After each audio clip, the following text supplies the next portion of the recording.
The daily Republic से मैं प्रांजल शर्मा इस समय आए वाराणसी स्थित सारनाथ में। आज बुद्ध पूर्णिमा है। सर आज आप पहले आपका नाम पूछना चाहूँगा। बनते अशोक मित्र के नाम से लोग जानते हैं। सर सम्राट अशोक बुद्ध विहार सारनाथ। सर बुद्ध पूर्णिमा के दिन क्या बोलना चाहेंगे? आज त्रिपावनी पूर्णिमा है, बुद्ध पूर्णिमा। और जैसे सिद्धार्थ का जन्म लुम्बिनी में आज ही के दिन हुआ, ये इसलिए बुद्ध पूर्णिमा कहा जाता है। बोध गया में पीपल के पेड़ के नीचे इनको बुद्धत्व की प्राप्ति होती है इसी पूर्णिमा के दिन, इसलिए बुद्ध पूर्णिमा कहा जाता है। और भगवान बुद्ध का जब महापरिनिर्वाण होता है कुशीनगर में, तो महापरिनिर्वाण इसी पूर्णिमा के दिन होता है, इसलिए बुद्ध पूर्णिमा कहा जाता है। तो त्रिपावनी पूर्णिमा कहा जाता है इसको। जितनी पूर्णिमाएँ हैं उनका महत्व बहुत बड़ा है भगवान बुद्ध के जीवन से, और ये सब त्रिपावनी पूर्णिमा कहा जाता है। त्रिपावनी पूर्णिमा है, भगवान बुद्ध के जीवन के तीन संस्कार एक ही दिन होते हैं।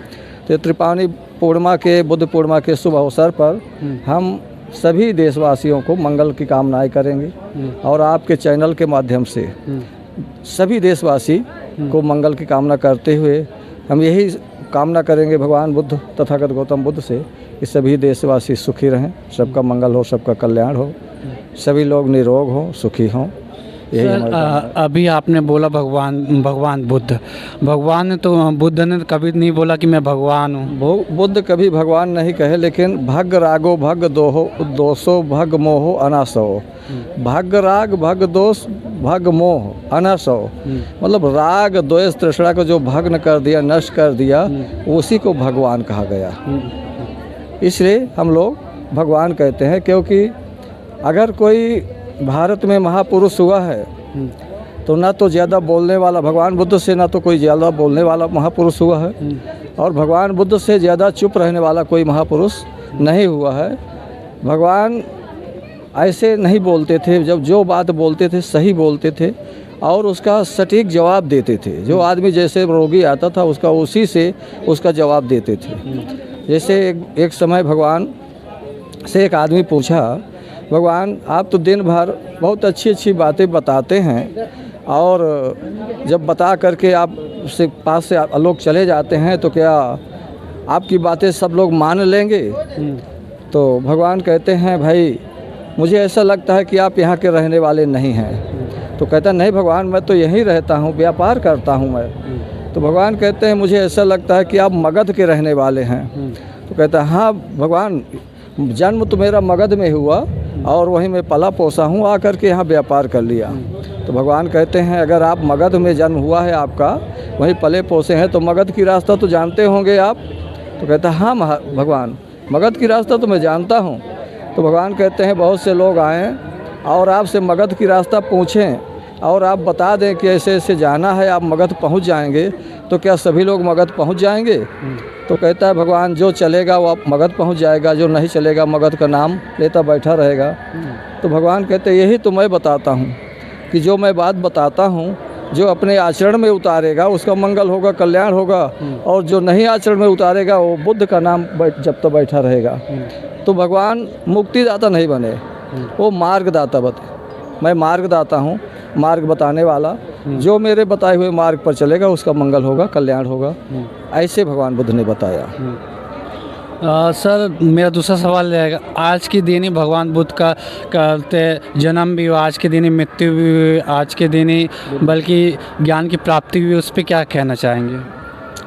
तो इसलिए तो बहुत पवित्र बुद्ध भूमि, शुद्ध भूमि। हाँ, जैसे भगवान बुद्ध सारनाथ में आकर के पहली देशना दिया, कितना बड़ा महोत्सव मना रहे हैं। बोध गया में जाकर के देखिए कितना बड़ा महोत्सव मना रहे हैं। तो हर जगह बुद्ध के विचारों को मानने वाले व्यक्ति, चाहे थाईलैंड हो, श्रीलंका हो, जापान, कोरिया, कंबोडिया, कहीं के हों, बर्मा, हर जगह जाकर के देखेंगे तो बहुत बड़ा उल्लास, हर्षोल्लास के साथ मनाया जा रहा है। नाच गीत सब कुछ हो रहा है, बड़े उल्लास के साथ मना रहे हैं। हाँ, तो ये भगवान बुद्ध की भूमि है, शुद्ध भूमि, बुद्ध भूमि। यहाँ के एक एक कण बहुत पवित्र माने जाते हैं, और यहाँ की जो तरंगे निकलती हैं उन तरंगों से मनुष्य का मंगल होता है, कल्याण होता है। और है क्या, यहाँ बोधि वृक्ष के नीचे हम लोग खड़े हैं, और ये भूमि जो है बुद्ध भूमि है, शुद्ध भूमि है। यहाँ तरंगे निकलते हैं, जैसे धम्मे के स्तूपा है, वहाँ पे ध्यान के लिए बैठिए आप, देखिए कितना सुंदर तरंगे मिलते हैं। कभी ध्यान के लिए बैठिए, और बोधि वृक्ष के नीचे ध्यान के लिए बैठिए, कितना सुख मिलता है, कितना शांति मिलती है। तो शांति के लिए लोग जाते हैं, शांति खोजते हैं, लेकिन शांति जब चाहेंगे तभी शांति मिलेगी, ऐसे शांति नहीं मिलेगी। जब चाहेंगे स्वयं तब शांति मिलेगी ना। शांति हम खोज रहे हैं लेकिन हम खुद अशांत हैं, कैसे शांति मिलेगी। तो इसलिए बुद्ध के विचारों को हमें अपने आचरण में उतारना होगा, तभी शांति मिलेगी। मतलब आप कहने का मतलब बुद्ध को मानने से नहीं, बुद्ध के विचारों को मानने से। विचारों को अपने आचरण में उतारने से। भगवान बुद्ध के जो विचार हैं, भगवान बुद्ध के जो सूत्र हैं, अब जैसे कोई व्यक्ति है हाथ में डोरा बांध लिया, वो कहते हैं सूत्र मेरी रक्षा करेगा। अरे चाहे हम बांधें, चाहे आप बांधें, चाहे कोई भी सूत्र बांधे, वो सूत्र रक्षा करने वाला नहीं है। जो भगवान बुद्ध के सूत्र हैं, भगवान बुद्ध ने जो देशना दिया है, उन सूत्रों को हम अपने आचरण में उतारेंगे, उन पे चलने का प्रयास करेंगे, तभी मंगल होगा, कल्याण होगा। इसे मंगल कल्याण नहीं होने वाला है, ऐसा है। और बहुत जगह देखा गया कि बुद्ध को मानते हैं, बहुत लोग बोलते भी हैं, बट क्या है कि उनके सिद्धांतों पे नहीं चल पाते। क्या कहेंगे उसके लिए? तो जब नहीं चलेंगे तो उनका कहाँ कल्याण होगा, कहाँ मंगल होगा। वो परेशान भी तो रहते हैं। जो अधूरा आदमी है तो परेशान भी रहेगा, मार्ग पर सही नहीं चलेगा तो परेशान होगा। पहले तो जानकारी होना ज़रूरी है। जब मुख्य रूप से आपको जानकारी हो जाएगी, अच्छी जानकारी हो जाएगी, आप प्रयास करेंगे चलने का कि हम इसमें चलेंगे तो हमारा मंगल होगा, कल्याण होगा, तभी मंगल होगा, ऐसे नहीं मंगल होगा।